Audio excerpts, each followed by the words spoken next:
Okay, here we are, the UK rental market report for ZOOPLA's rental market report, by the way, for the insight and research for March 2024. This is quite interesting, the executive summary, Richard. Let me just explain where we are in terms of things. Now, I'll be interested to hear your comments at the end of this. UK rental inflation slows to plus 7.8%, a two-year low.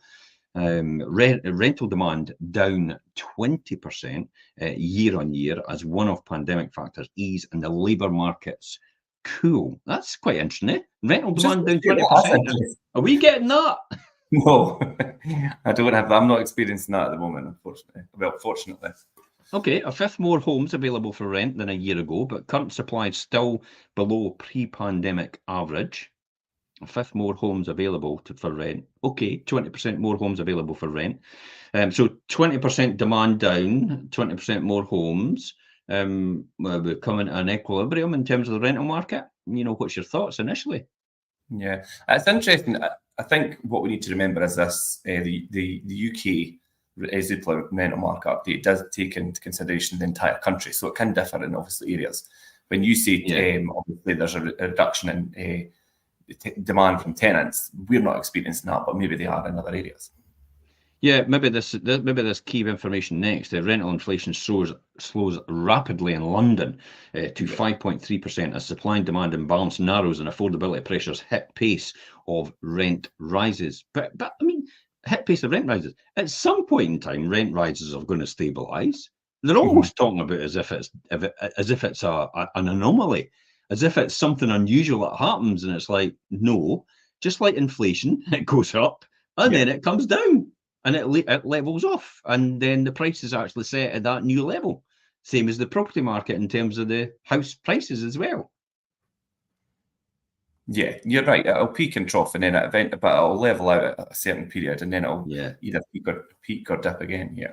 Here's the key one here, though. Scotland remains the area with the fastest annual rental growth at 11.6%.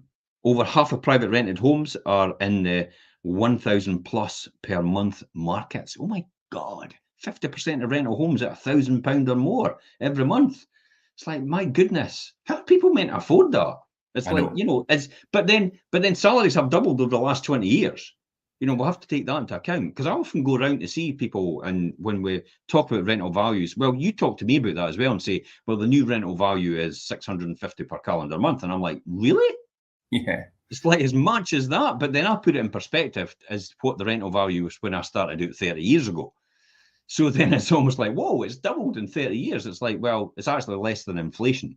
Rental values have actually gone up. So perspective. Maybe it's 11.6% this year in Scotland, but over the last 20 years, it's still never caught up with inflation in terms of the rental values. Does that surprise you, Richard? Yeah, I mean, it doesn't really surprise me, but you know, when we talk about rental values and things, sometimes you are surprised when I tell you the rental value things, and it's quite hard to forget that time passes and it should be increasing as a natural progression anyway. But yeah, people kind of forget that the rental increases are a natural thing that's going to happen regardless. So it goes, ZOOPLA's executive summary goes on to say rental affordability at decade high and unlikely to improve quickly. Expansion in rental market, rental supply is the main route to better affordability. Now, I'll just reiterate that point again. Expansion in rental supply is the main route for better affordability. So the private renter sector in Scotland has gone from 400,000 houses available for private rented in 2021 to 340,000 houses in 2022. Which is effectively as a result of rent controls and the moratorium on evictions and that. It's put a lot of landlords off, 15% reduction in stock. Yeah. So ZOOPLA actually say it there as well. Expansion in rental supply is the key to better affordability. Yeah, the less available rental properties there are, the higher the rents are going to go, because there's going to be more people competing for less property. The more property there is, then there's going to be less demand, which then obviously would have an ease on rental values. So with that in hindsight, you kind of think maybe the rent the rent eviction laws and the rent. What is it? The rent. Exacerbate. Aye, the rent. The rent The cap. rent. The rent cap. The rent cap actually stopped it all, didn't it? Yeah. And actually made it worse. We could probably say that it actually made it worse in hindsight. Yeah, I think it did exacerbate the situation and pushed rents. So this is, we'll look at the first graph here. We've got the rental demand. So Yeah. what we've got here, just to explain, we have the cooling rental demand narrows supply demand imbalance. So this is the homes for rent per letting agent. So you can see it was 20 in February 2018. It came down, and then it started to go up again in 2020, and then it started to come down dramatically in 2021. COVID, possibly. Yeah, probably. COVID, definitely COVID probably left that, but it never actually recovered. See that right across from 2021 to 2024. It's never recovered. I still can't get my head around the fact that where did all these properties go? Per letting agent, it just dropped like a stone, and it never recovered back to the number of properties per letting agent available. And it's not as if everybody clamoured at the same time and everybody was hiding somewhere else and everybody was in the same household. So I just can't get my head around that. But let's look at this. Look at the inquiries per available per home for rent. From 2018 is round about 8 or 9 inquiries. And then it goes up to 2022. We're almost getting 50 inquiries per property, drops a bit in 2023, and then starts to go up again to more than 30 inquiries per property, and then drops again to about 20. And in 2024, it's running about the 20 inquiries per property. Does that kind of match your rhetoric, what you've got here, Richard? In terms of the way it peaks and troughs, 20 inquiries per property? I was just going to say the actual numbers in terms of my personal experience for an early letting agency, that was a lot higher than that in some cases. I mean, there was properties I was putting on and we were pushing 90, 100 inquiries for one property. And that was about the 2022 period. And I don't think a lot of people realise how difficult that is then. If you've still got the same resources and you're only really expecting 10 or maybe 20 inquiries per property at the very most, and that's pushing the boat out, and then all of a sudden you get 5 times more, but you've still got the same amount of people actually dealing with these inquiries, it's been practically impossible to get back to everybody, hasn't it? Yeah, and what made that difficult is it practically happened overnight. Do you know, within the space of a couple of days a week, we were putting properties on and then just been absolutely inundated with inquiries. And like you say, we've only still got the same amount of resource and people to deal with that. And it was a challenge. We'll call it a challenge. Whereas if you could foresee something like that, you'd be able to implement obviously additional resource in that to deal with such a demand. But we didn't see that level of demand coming. Yeah, so this is quite interesting. So the UK rental inflation, according to ZOOPLA, is at its lowest for the last 2 years, for 2 years. The heat has finally come out of the UK rental inflation, which has slowed to 7.8% down from 11% a year ago. The lowest rate for 2 years, according to ZOOPLA. The average UK rent, and according to ZOOPLA, stands at £1,223 per month.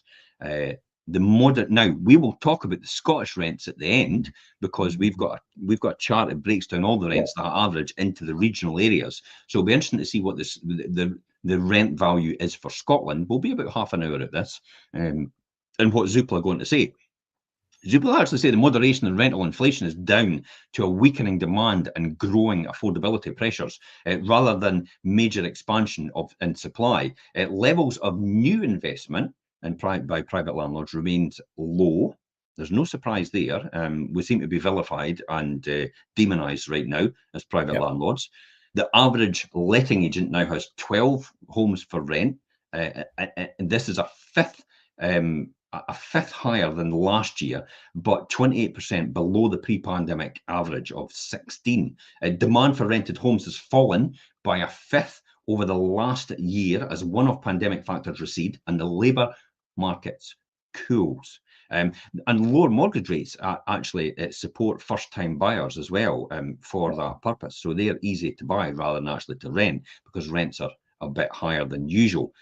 However, there remains more than 15 inquiries per every home for rent. This is down from over 40 inquiries in 2021, according to ZOOPLA, but still double pre-pandemic levels. The supply and demand imbalance is narrowing, but is far from closed. Rents will continue to rise.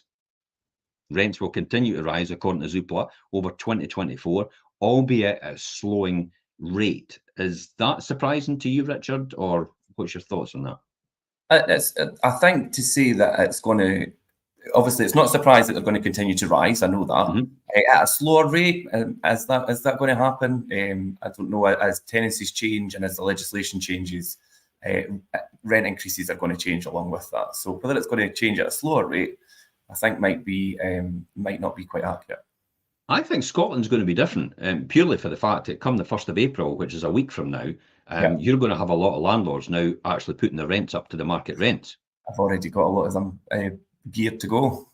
Yeah, so a lot of landlords are actually going to put their rents up for sitting tenants right now up to the market rents. Now there is going to be a tiered system. 6% is apparently the maximum you can do, and then up to the 12% level it will be tiered based on how it is in comparison to the market rent, I think. But that relies on the tenant actually putting an inquiry or an appeal into the rent assessor, and if that's not done, then it's all passed. Then they follow this tapering system, which is a bit definitely. Okay, but they do have a calculator for that online. Oh, do you? Perfect. They've put that online now, yeah. So London leads the rent inflation slowdown. There's no surprise about that. I mean, I was in London. We're sitting at Knightsbridge, and I was looking at some of the windows, and I'm going, 1,200 a month, and it was like, that's pretty affordable for London. And then I realised it was per week. London as well, yeah. And then I thought it's per week. Oh, right, okay. I was going to say, that's quite good for London. That's pretty affordable. And then I realised it was 1,200 a week. I was like, wow, that's unbelievable. But it was there. So London has recorded a sharp slowdown in rental inflation to 5.1%, down from 15.3% a year ago. Then the balance between supply and demand has narrowed the most in London, with demand 30% lower than a year ago and available supply increasing by the same amount. So demand's decreasing, supply is increasing. That could come down with a bump. The rental market could come down with a bump. So I think we've got maybe tougher times ahead in the next 2 or 3 years, I would say, as some sort of stabilization and level, and balance comes back into the market. I think coming from such a high and such a high demand and things, and that through the pandemic and the lockdown phase, I think it's due to kind of balance itself out like that. Right? Yeah. So ZOOPLA going to say across the rest of the UK, rental inflation is broadly in line with a year ago, despite weaker demand. Rental inflation is starting to slow across all major cities, but to a lesser degree than London. And I think to a lesser degree as well than some towns and villages throughout the Scottish area. Rents continue to rise faster in Scotland, 11.6%, the only area where rental inflation remains in double digits. And I'm convinced it's still going to be in double digits this year. For that very reason, about now the rent cap has actually been lifted, and private landlords will be able to realign the rents to where they should be. So literally, and I'll mention who it is. It's Patrick Harvey, the Minister for Tenants. So literally, what he did was he stuck his finger in the hole in the dam to try and plug it. And the reality is, by putting the legislation in place, and the reality is what's happened is he's going to have to take his finger out the dike, and it's just going to come flooding through now. Yeah, we are going to see the repercussions of that, I have to say. Yeah, definitely. The rate of inflation has slowed modestly in cooler demand, mainly due to seasonal factors, but lower rents are less of a constraint on rental growth. Let's look at that in graph form. We'll have a wee quick look. Here we are. So this graph here for people, what it will show you right now.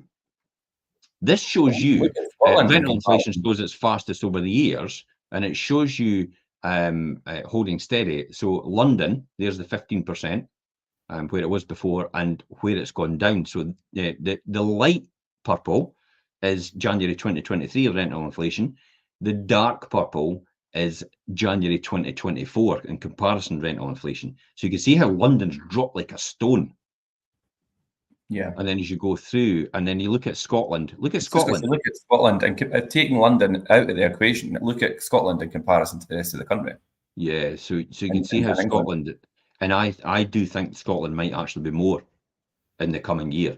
I think it might be more than 11.6%, for that very reason. And it's I would say it's a ticking time bomb. With it's been created by the legislation that was put in place on the rent freezes. But who are we to say what's going to happen out of that? Okay, so then, sorry, I was just going to add. ZOOPLA. I was going to continue because you said earlier about obviously the half of rental homes are in the 1,000 plus bracket per month, and that is obviously the pandemic years have driven a step change in rents, which have jumped 29% higher since January 2022. And this has pushed many more rental homes into the higher rental bracket. Analysis of average rents by local authorities reveal that over half of rented homes, which is about 51%, are now in markets with average rents over the £1,000 mark. So that's almost double the level of 5 years ago. Wow. Jeez. More areas with higher rents across southern England, though. You know, that's where it is. You know, do you want to say something about southern England and where that is? Yeah, so rents in southern England have been close to or just above the £1,000 per calendar month level for some time, and faster rental inflation has simply pushed more areas over that threshold. Now, nearly all private rented homes in the southeast are in areas with average rents of over £1,000 per calendar month, compared to less than half in 2020. And in the east of England, it's 70% today compared to 24% in 2020. So again, that's over half rented homes in the southwest are above this level. So then I would say, is build to rent, is that going to sort this? You know, the supply of build to rent, because we can all see, for example, in Glasgow and stuff like that, you know, they're starting to build to rent. Obviously, they put a mothball on it when rent freezes went in and the legislation was in, but I think they're more comfortable and they've actually started to continue to build as a result, but also down in England as well. So, you know, the growth in the £1,000 per calendar month areas is now expanding into regional markets outside the south of England, as the new city centre rental markets emerge. The rise in corporate and institutional investment is no surprise there, and because the Chancellor actually said that. I mean, George Osborne encouraged that, and he put all the legislation in place in order to do that. So there's no surprise that the delivery of over 90,000 new build to rent homes across the UK in recent years, with more actually to come. That's according to the British Property Federation, actually. House builders are also starting to sell homes to corporate landlords. Wow. Okay. Yeah, but there's no surprise they're going to have to pivot, because house builders are actually seeing a wee bit. They're seeing a wee bit of contraction in their normal one-to-one sales with resale and first-time buyers and that, and downsizers. So they're having to go to corporate landlords to actually say, let's offload. They're even, you know, I know a house builder. I was talking to him yesterday, John Howard, and he's actually taken his whole site and actually sold it to the council. So he had them all sold before he even started the journey. I mean, that's the council is actually investing in social housing again through the new build projects that are going around about, so they can see the opportunity to do that. Now, that's why across Scotland you will see a lot of councils declaring a housing emergency. Yes. If they declare a housing emergency, they get access to more funds to create more homes and build more homes and buy back more homes from the private market. That's why they're declaring the housing emergency, for that purpose, because they'll get more funding for their own local authority area. So that isn't any surprise either. We find that a fifth of rented homes in Scotland and the Northwest and East Midlands and West Midlands are now in areas of over £1,000 per rent per calendar month. So that's only 20% really. As opposed to the rest of England, and the average was 50% overall. So no local markets have had rents over £1,000 outside the south of England just 3 years ago. That's a surprise, eh? Yes. And so again, I come back to saying that rent freezes and all the rest of it have actually made the situation worse, and I think that the worst is yet to come in Scotland. The North East is the only area with no markets over this level, while Yorkshire and Humber has just 4%. So let's look at this graph. It shows this. Here we are here. So this is, just to explain, this is half of rented homes in market with £1,000 average rents. Okay. So what we've got here is the purple is London, So there's the London makes up the £1,000 rents. So you can see year on year, London makes up the most £1,000 rents. But Which you is can no also see surprise. the yellow is the southeast starting to grow in £1,000 rents. The southeast is England. The green is the West Midlands starting to grow. You can see the pink is the southwest of England, which is growing as well. You can see, and then you've got the dark, which is Scotland. See how Scotland was never there. And then 3 years now, Scotland has actually creeped into £1,000 a month rents on average. So, and it's starting to go up. It's definitely starting to go up. And you can see the other ones as well, the Northwest. And then you've got West Midlands coming in. And you've also got Yorkshire and Humberside actually coming in as well now. So you can see that this could only go one way. I don't think rents are any time, coming down. I don't think they'll stabilize possibly, but I can't see them actually coming down any real any quick level. I can't see anything like that. So what about rental affordability, Richard? Is it set to remain? Is it set to remain, or is it set to go higher, or is it set to go down, or the affordability? What is that? So rents for new lets have been rising faster than average earnings for over 2 years now. So since October 2021, this has taken our measure of rental affordability to a high of 29.5% of gross earnings at the end of 2023. So rental affordability improved between 2016 and 2021 on the back of low rental inflation, with rents rising by just 4% over these 5 years, a result of 1, a weaker demand post-Brexit, and 2, growth in supply pre-2016. And for 3, it was easier access to home ownership, thanks to low mortgage rates and things at the time. In contrast, recent years have been marked by strong demand, no increase in rental supply, and high mortgage rates, making it harder for first-time buyers to access home ownership. Now, this has widened the supply/demand imbalance and pushing rents for new lets up faster than earnings, which has led to a deterioration on rental affordability. Yeah, but again, I come back to saying, Richard, if you look at over a 20-year period, rents are still extremely affordable in comparison to what they were 20 years ago as a proportion of salary.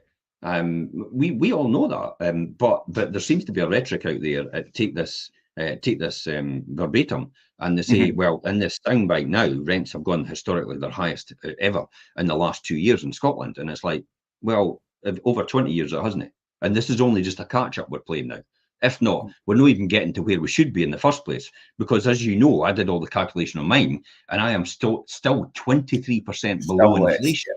Still 23% below inflation. It's when I first bought my properties and when I first rented them 30 years ago, as it is to now. So I'm actually less than inflation by 23% overall my stock on average. This is interesting. Craig actually said letting agents in Edinburgh putting the rents up by 12%. That is no surprise, Craig. Because remember, there's been a freeze on rents for all this time, with people sitting in their properties, and they've only been able to get 3% and 6% at a highest.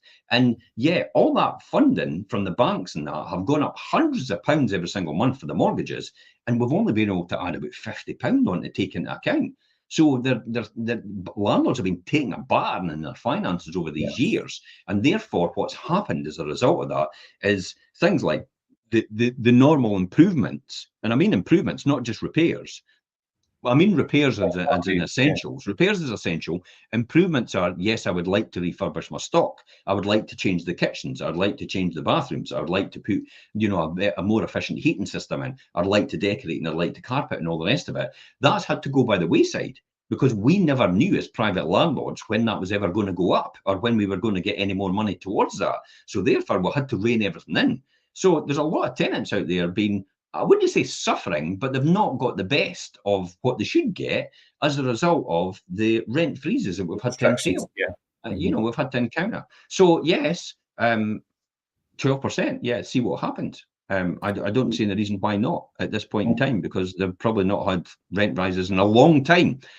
I will go back to saying, and I've got another blog on there on my own personal page from before. Literally, for me as a landlord, I only ever really increased rents when actually the tenant changed over. I never put my rents up in between when a tenancy was running. But because of what Patrick Harvey has actually told me, and because of the fear that rents might get frozen at some time in the future, I will have to now put my rents up every single year just to take that into account in case that happens. That's just what I was going to say, Jim. To Craig, that's what you'll see, this 12%, when people get that opportunity to do the 12%. We've had no choice. They're going to do it because of because Patrick Harvey was in the media yesterday. He actually put something out in the media. I think it was in the Guardian or whatever it was, as a Scotsman, to say that the fact that we've nearly got the legislation sorted out and we're going to start putting rent caps in place. And it's like, whoa, we've not even got to the beginning of April when the transitional thing kicks in. So therefore, every landlord is fearful now, and as a result, they immediately go, right, we better put as maximum as we can get away with right now, just in case all this legislation comes in later on and we're stuck without anything at all and we're having to absorb all these costs. Yeah. Or we could just sell up. We could just sell 340,000 houses in the rental market in Scotland and have nowhere for anybody to stay. I mean, most of these people are renting because they can't buy a house because their credit rating, because of their circumstances. They're only there for a couple of years because they've got a job or a placement at a university, or they're maybe a student studying. That's the only reason they're renting just now. And they don't want to buy. So if everybody sells up 340,000 houses in Scotland, who's going to house these people? There's nowhere for them to get then. There's nowhere for them to go. So education suffers, employment market suffers, economic situation suffers for the local community because people can't come in with their skilled resources. Investment suffers as a result of that as well. Local contractors suffer because there's no longer refurbishments, there's no longer any planning, there's no longer any property management getting done on these properties. The mortgage companies suffer, the banks suffer because nobody needs mortgages on these anymore for these buy-to-let mortgages. So therefore, there could be a catastrophic event happen as a result of what legislation is doing. And that's why we have a grave concern about what's going on right now and what still keeps coming out of that idiot's mouth. And I mean Patrick Harvey. Yeah, you're right. There could be a real detrimental knock-on effect from that. And it's right what you say, Jim. The less properties there are in the private rented sector, the more people are displaced and don't have housing. And then that puts extra pressure on local authorities and all the rest of it. Maisie said there in regards to rents will only come down when there's many less let available properties in an area, which is exactly what we're saying there, Maisie. And she also says we wouldn't have put her rents up before Harvey arrived. Yeah. And thankfully, we've got up. I think she means got out with the skin of her teeth. I think she's. We've got through it by the skin of our teeth because of this, because of the rent freezes and stuff like that. So I don't think the academics, and I mean the politicians who are academics primarily, career politicians, have any commercial sense at all about how the legislation has affected the private rented sector. And I don't mean me personally, and I don't mean the landlords. I mean the tenants. How it's affected the private rented sector, which has then gone on to affect the tenants, and how it's affected them. That's the most important thing. So it's actually been worse for tenants by the legislation than it would have been if they'd let it alone and left it. Because people like me would never have thought about increasing the rents with a tenant in situ. But because he's actually demonstrated that's the case, and then I've actually begun to look into it more, and I've thought, well, wait a minute, the housing associations put their rent up every year and no one says anything, and they just accept it. The council puts their rent up every single year. No one says anything and they just accept it. So what's wrong with us putting our rents up every year? Because we've got a business to run. We've got people to look after. We've got contractors to pay. And they've all got to put their prices up as well to live and survive. After all, minimum wage is going up as well from the 1st of April. So if that goes up, then they have to pay more. Therefore, how are they going to get that? They're going to have to put their prices up as a natural result of that. So see how all that cyclical movement happens and how all that fits in overall. So let's just quickly look at a graph and see how that comes out. So this graph here is the rental unaffordability expected to peak in 2024, according to ZOOPLA. So you can see it from 2009 over there, and the 10-year average is 27.8%. That's the 10-year average, 27.8%. Inflation hasn't gone up that amount since then. You know, if you look at the Bank of England calculator, Do you want to go on about the growth rental supply to improve and rent affordability, Richard? And I'll just look at inflation over the last 10 years and tell you what that is in the Bank of England calculator. Yeah, I'll let you go. I'll let you go and have a look for that, and I'll run through. So yeah, grow rental supply to improve rental affordability, and it's exactly what you had touched on there, Macy. And I said earlier on, rents will only come down when there is enough property to let in a certain area. So looking ahead, we projected the UK. Well, this is, I say we, that's ZOOPLA. Projected UK rental inflation would halve over 2024 to 5%. Now, the consensus among economic forecasts is that the average earnings growth will still be just below 4%. And it means no immediate prospect that rental affordability will then improve over 2024. So a sustained expansion in available supply would drive a faster slowdown in rental inflation than we might expect. And it's likely to result in rents falling in some city centre locations, and this may well happen in 2024, but not on a scale that would impact the headline growth rate. And ongoing levels of net new investment means that below average levels of rental supply are set to persist and then supporting the headline rental inflation. This is quite interesting. Let me tell you how inflation's gone up over the last 10 years. Now, let's just jump back to this chart and show you. Over the last 10 years, according to ZOOPLA, rental inflation has gone up 27.8%. Yet, according to the Bank of England, inflation itself has gone up 32.3%. Therefore, on average, every single landlord in Britain and the UK has not put their rents up more than inflation over the last 10 years. See the utter rubbish that the government puts out, saying that we're coining it in and we make an absolute fortune and we're putting rents up historically way beyond what it is. And yet inflation's gone up 32.3% over that time, and ours has only gone up about 27% over that time. We're less than inflation on average, every landlord in the UK. Quite a few points below the inflation. But yeah, that's an interesting fact, and it's good to use the stats to make that clear, Jim, because I think people don't really understand and think, like you say, they think landlords are coining it in, and it's not the case. With just to come back just slightly to the rental growth, and just to make the clear conclusion that it's the best way to improve affordability is to boost rental supply, and more supply will continue to come from maybe the new build sectors. But the big needle mover would be more investment by private landlords. And this is currently looking unlikely and further rationalised by landlord portfolios in the face of high mortgage rates, growing regulation, and this will offset any increase or new investment for rental supply, which ultimately would assist in affordability if there was more. Okay, so here we go in terms of the Scottish rental value. Now, it's interesting, according to ZOOPLA, the average in Scotland, let me just explain to you, and I'll show you it here. Here's the average price in Scotland of rent. Now, just let me zoom in on that. Look at that, £793 per calendar month in Scotland, according to ZOOPLA. 793, okay, multiplied by 12 is 9,516, divided by the average salary, which is 33, okay, and in Scotland, it equates to 28.8% of the average salary. That is still very affordable in comparison to the fact that a mortgage is significantly more on, per month in terms of that. And the mortgage is the least you'll ever pay because you've got repairs and improvements to do on top of that. And then the rent is the most you'll ever pay because it's the landlord that does the repairs and improvements on top of that and everything else. So it just shows you it's like the rental market and what we are getting told is not really factual, and it's sound bites that are getting taken into account every single time in order to justify the story and the rhetoric that the governments are putting out. I mean, look at the north of east of England as well. It's even less than Scotland, 695. Ireland is less, 735.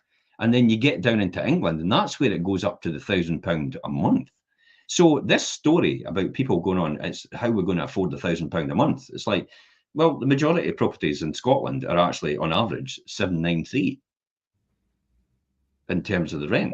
So how's that not affordable? Yeah, and I mean that average is drawn from obviously Glasgow and Edinburgh prices as well, Yeah, and also Aberdeen. Yeah. Let's just look at it in terms of drilling it down to areas. So we're seeing here's Edinburgh. Look, the average in Edinburgh is 1,263. If we look at the year on year in Edinburgh, it's gone up 11.5. If we look at year on year since in January 2023, the year before in Edinburgh, it was 12.4. And 3 year is 11.1, and the affordability is 30%. Affordability. As an earner. Yeah, and that's Edinburgh, 30%. That's nothing unusual. Look at Belfast, 22%, 23%, Bristol, 34%, 23% for Glasgow. That's Patrick Harvey's area, by the way, and Patrick Harvey claims that 25% and above is not affordable as rent, and yet the Glasgow area, according to ZOOPLA, is 23% affordability. I think we should get him on the show. That would be an interesting one. I think we should get Patrick Harvey on the show and give him a grilling. He would never come on because he knows damn fine. He knows damn fine he's on hiding to nothing because he has no idea about the statistics. What happens is all this information is put together by people in the background and pull his strings. And all he does is come out and spout his rubbish every single time. That's all he does. And he has no idea why he's spouting it. He just spouts it. He has no idea the commercial reality of what he's saying. He doesn't even understand the numbers. He just uses them as a tool or a weapon to actually get into people's minds and disrupt and cause problems. That's what it is. He's no Macy says get him on his bike. Get him getting his wee Shetland pony. And on that note, guys, thanks very much for tuning in. Thanks very much for your comments. And if you've got anything to add later on, until next time, guys, it's bye-bye from us.